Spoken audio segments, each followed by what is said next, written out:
Hello. Before we begin, I would like to ask you to please wait at least a minute or two before commenting saying that, oh, I'm a hater, I'm just doing this for views, and I'm just doing this for attention. No, this is the main way that I personally play the game. It's why I got addicted to zombies in the first place, and it's why a lot of other people enjoy the game. So with that out of the way, let's get into the discussion. I'm just gonna come out of the gate and say it straight up, I believe the high rounds in Black Ops 6 Zombies suck. Actually, no, scratch that. I think they might be even in the top 3 worst high rounds in all of Call of Duty Zombies, period. There are so many issues with the high rounds, and they're so woven together as like a group of issues that almost can't be untangled. I'm just gonna start going through points one by one, and then we'll try and discuss about potential solutions that we can have. So what better place to start off with than the Mangler spam? This just sucks on multiple fronts, but number one, and I think the biggest thing, is that they are a massive hindrance to doing any other strategy except spamming score streaks. So, for example, let's take training. While it's not that bad, say 55 and under, once you start getting to the point where super sprinters are happening constantly, you need that train to be uniformed and tight-knit, because if you don't, what the Manglers are going to do is that, say you knock off their helmet or you blow off their arm cannon, they're going to start running towards you and knocking down your zombies, spreading out the horde and knocking everyone around. And then the Manglers you haven't shot yet, because so many spawn at a time, will shoot you, they'll knock down the rest of your horde while some of them are getting back up. They're gonna CC you away and knock you around, which is not only extremely frustrating in this game, but again, why would I put myself in a situation where I could die to this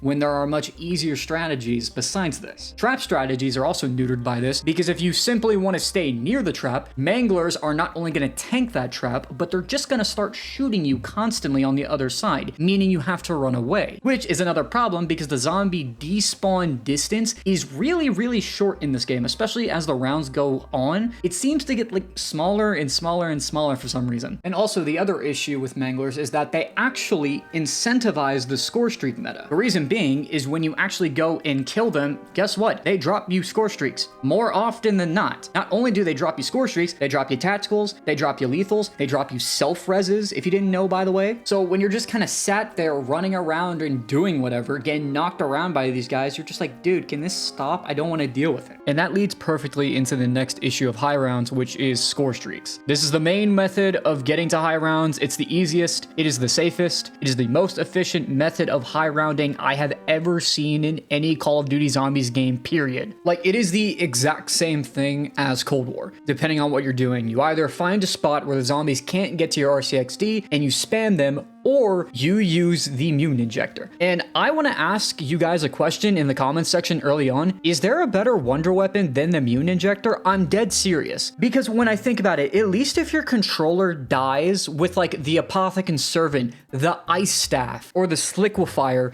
you're more than likely going to die. But in Immune Injector, you're just invincible. You straight up cannot take damage. So not only am I pretty sure that this is the strongest thing to have ever been added into zombies, it's not map specific, which means it's going to get boring on all maps relatively quickly. But most importantly, it makes it so that your map choice really doesn't matter. Because guess what? Your high round experience is going to be the exact same. Go on the hardest map, go on the easiest map. It doesn't matter. It's going to be the same strategy, basically no matter what. Unless they eventually find a map where you're not able to use the RCXD and the wonder weapon isn't good enough to get you salvage, then I guess it's going to be a bit interesting. But at the end of the day, all that matters is getting salvage to then be able to spam it into the higher rounds. And I'm serious, go on YouTube, look at pretty much most guides on high rounds. It's all about, here's the best way of getting salvage, here's the most efficient way in order to spend that salvage, and here's the best spawns. I'm sorry, that gets boring really fast. Speaking of boring, I know this is gonna come off like some hater shit, but can we be honest for a moment? There's no way they tested bug rounds past around like 50, right? Because I feel like you completely defeat the purpose of a max ammo round when in the 70s, the hundreds, and later on, you need to buy ammo just to get through the round.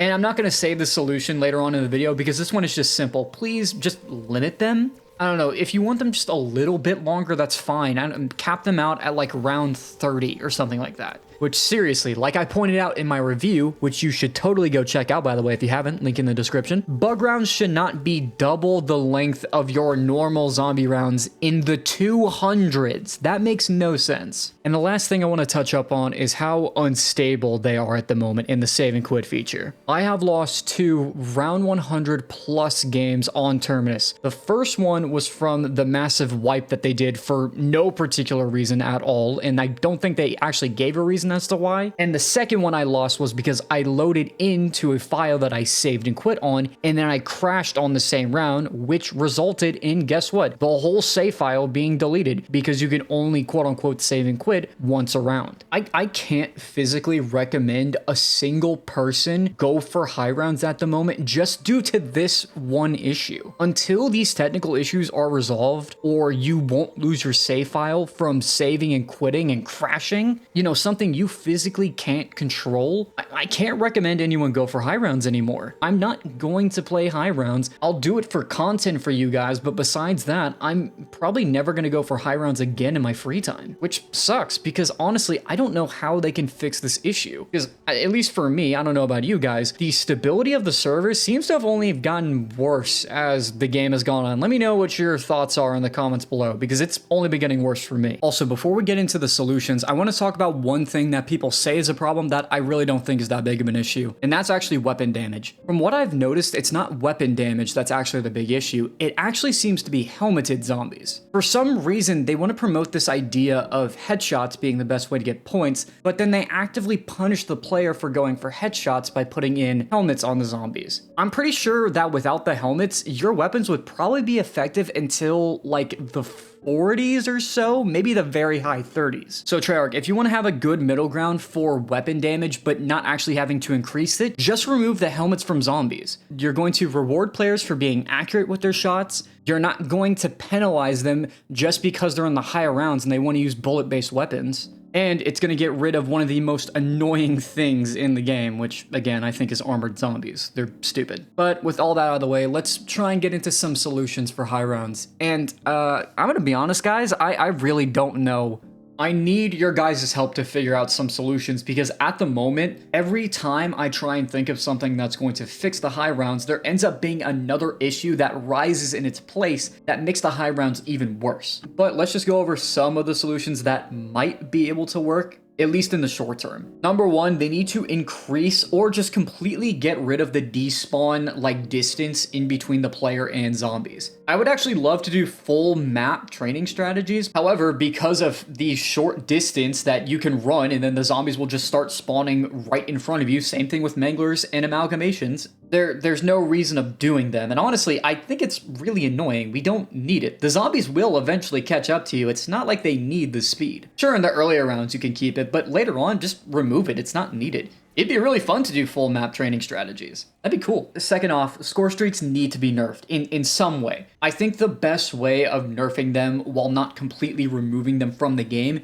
is a duration nerf. So for example, the RCXD and the Immune Injector, maybe they should go down by like 20 seconds, maybe even 30 seconds, because I believe that both the Mangler Injector and the RCXD both last about a minute. Which, for how good they are, they should not even be lasting 30 seconds, if I'm being honest. They should be Abomination and Amalgamation killers and nothing more. Or if for some reason you don't want to nerf score streaks, what you can do is make it so they can't drop salvage when you're killing them with a score streak. Because I'm going to be honest, this latest nerf of score streaks not being able to drop from manglers when you kill them with a score streak did nothing. I'm serious, it basically did nothing to change the meta, and all it did was solidify the importance of how much you need score streaks in the high rounds to counter a lot of these issues. However, even with all of these potential changes that I've described, there's still this big glaring issue. And it's that even with all of this, the armored zombies, the mangler spam, the super sprinters, and how the game works, this is still probably the second easiest high rounds you can do in Call of Duty Zombies. The only one that I have personally played that is less difficult than this is Cold War. But that's because you could use basically anything in that game. In this game, you have some of the most broken stuff. I'm not here to say that the modern system can't go any further because I don't think that's true. It just needs fine-tuning, but I don't know if it's possible in this game. I think at least with the way that they've set up high rounds, they've almost boxed themselves into a corner. Can they get out of it? I really don't know.